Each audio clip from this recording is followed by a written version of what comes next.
Hi,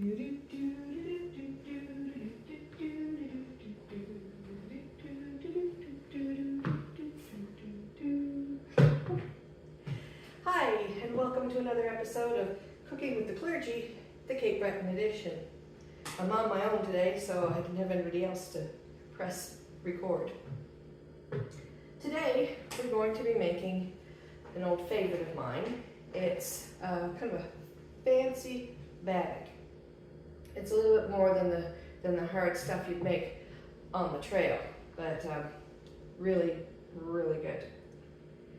However, if I ate just the flour, that would be gross.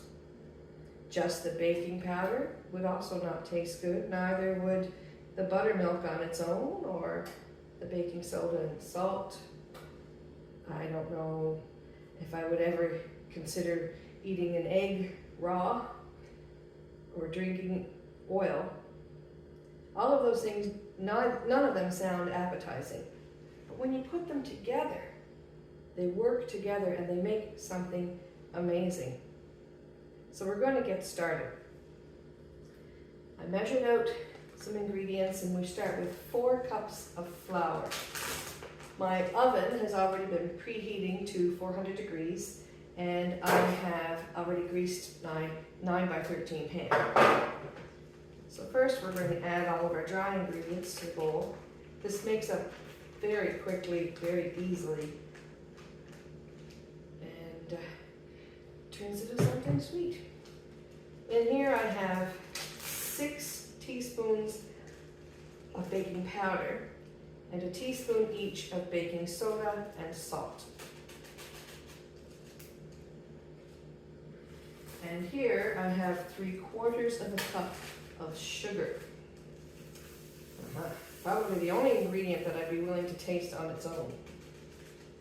But still not quite the same as when it's all together. I'm just going to mix those dry things together a little bit.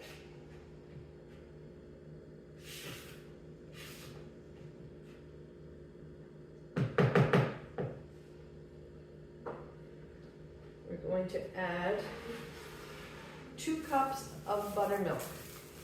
And if you don't have buttermilk, you can, oven's ready.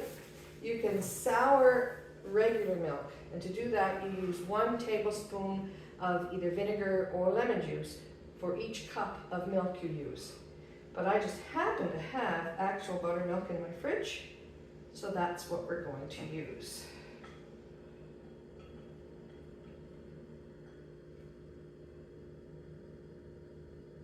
There.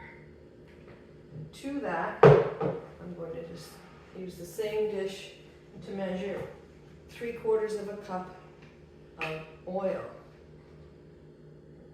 And if I put it in here first, I can get the last little dregs of the buttermilk to add to it. So I have 1, 2, and 3.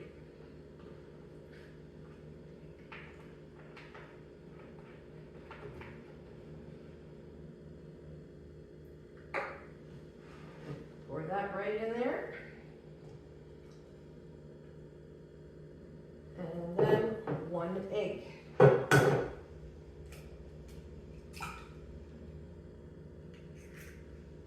Take my spatula here and just beat that egg up a little bit. And add it to everything else. So we just add all of our wet ingredients to the dry and mix it in.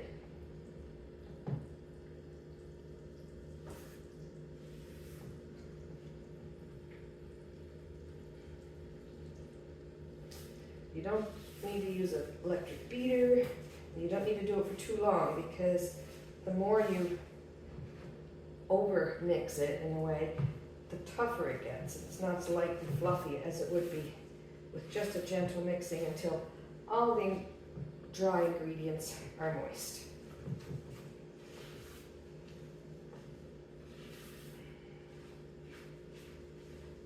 And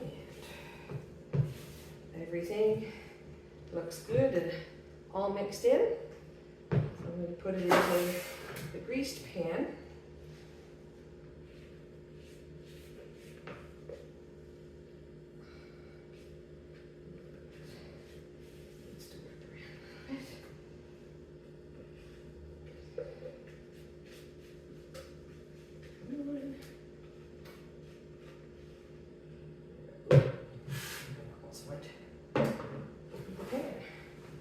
And then just spread it out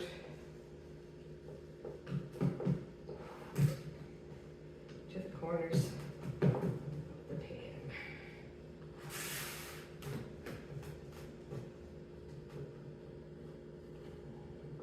It doesn't look very deep when you're putting it in here, but all that baking powder is going to make it rise really nicely.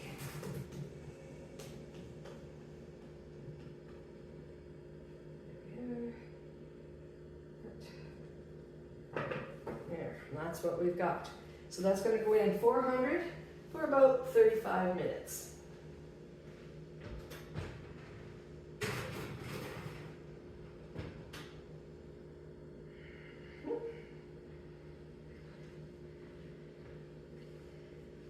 While we're waiting for that to cook, I want to share with you some select verses from Ephesians 4.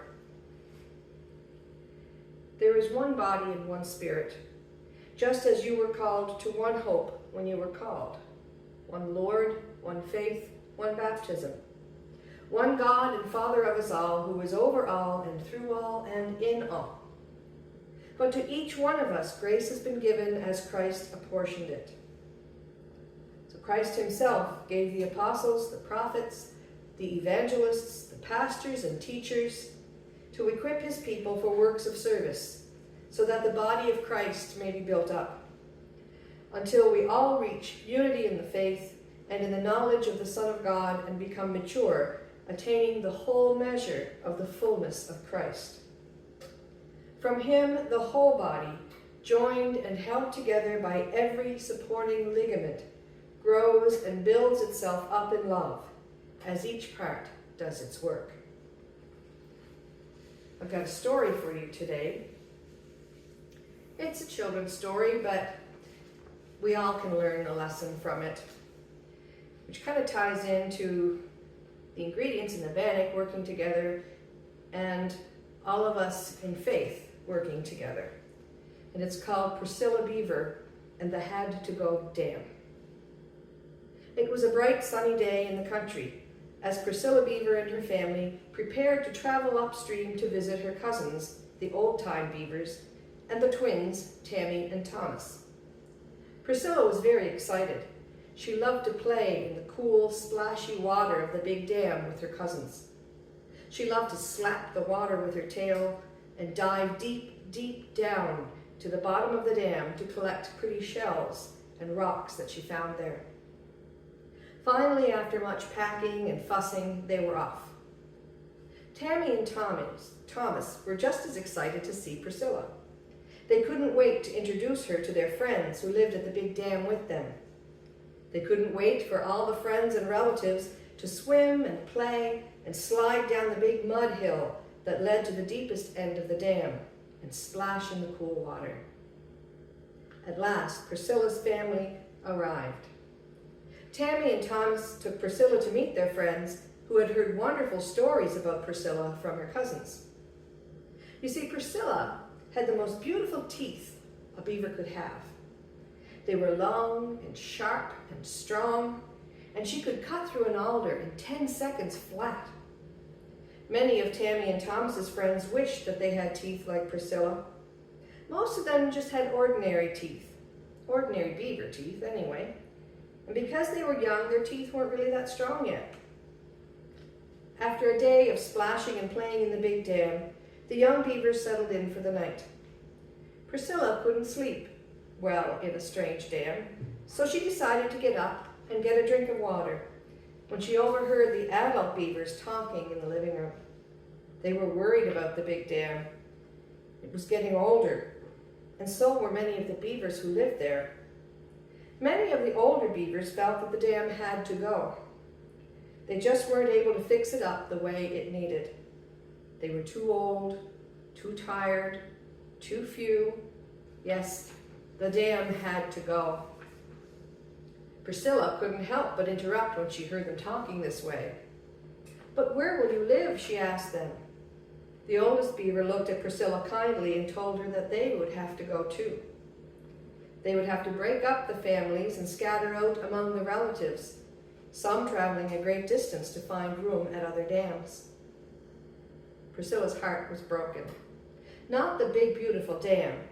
What about all the friends and families who lived there? They would never be together again. This can't be. Slowly and sadly, Priscilla made her way back to bed. She curled up tightly under her favorite blanket that she brought from home, and as a tear trickled down her cheek, Priscilla prayed for her family and friends and the had-to-go dam. Surely, God, there must be some way, something that can be done to save the had-to-go dam, something that I can do. I know I'm only one beaver, but I have to help. Priscilla prayed and talked with God into the night until she finally fell asleep. The next morning, bright and early, the beaver families awoke to the noise of alders snapping and dragging along the riverbank. Everyone looked out to see Priscilla chewing and cutting her way through the branches as swiftly and precisely as ever she could.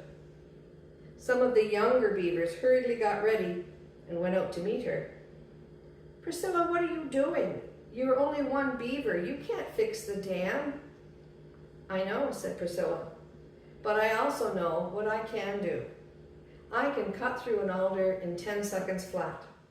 I have been gifted with long, strong teeth, and I can help."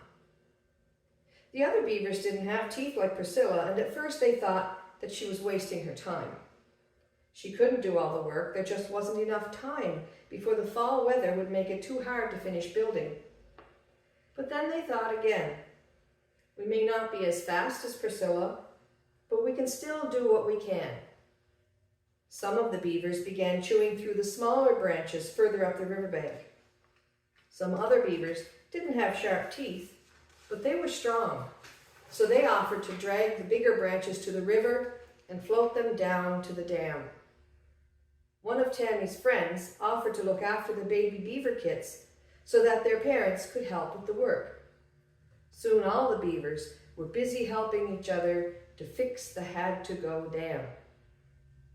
Time passed quickly for the busy beavers, and soon it was time for Priscilla and her family to return to their home. Their vacation was over, but the dam still wasn't finished. But you know what?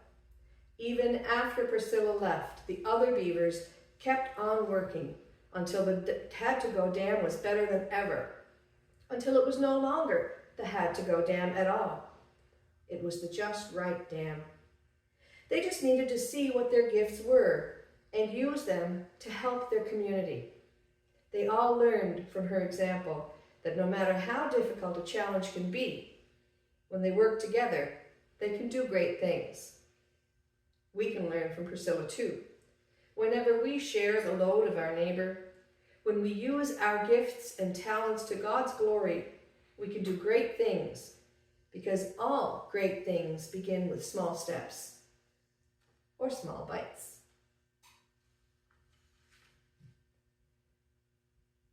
Now we'll see how our biscuit bannock is coming and check on it.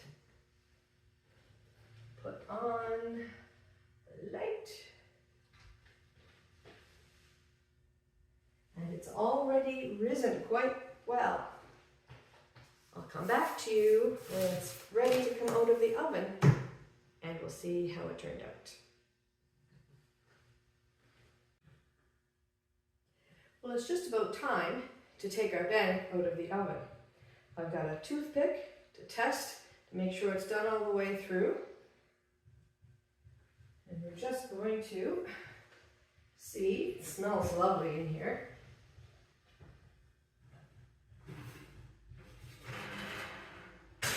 Take it out so I can test it.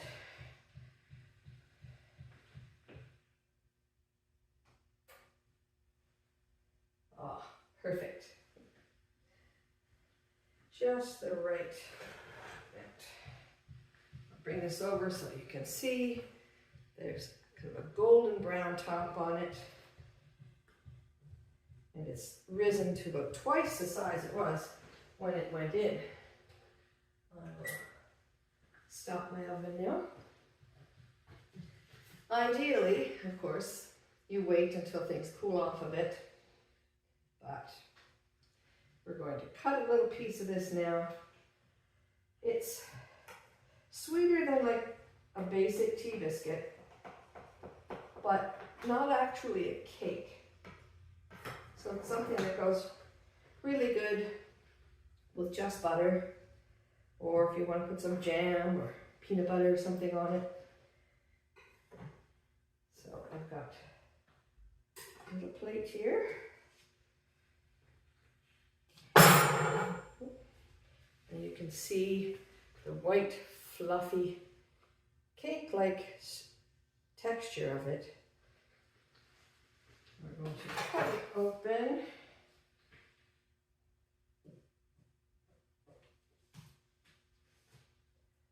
Put a little bit of butter. Technically margarine, whatever. And it will go great with a cup of coffee. Thanks for joining me.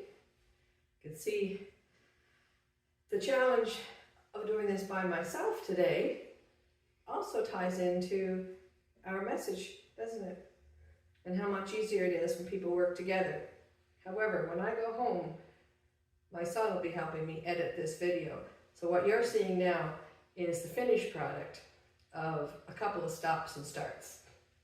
Anyway, I hope you enjoyed it. Sláinte.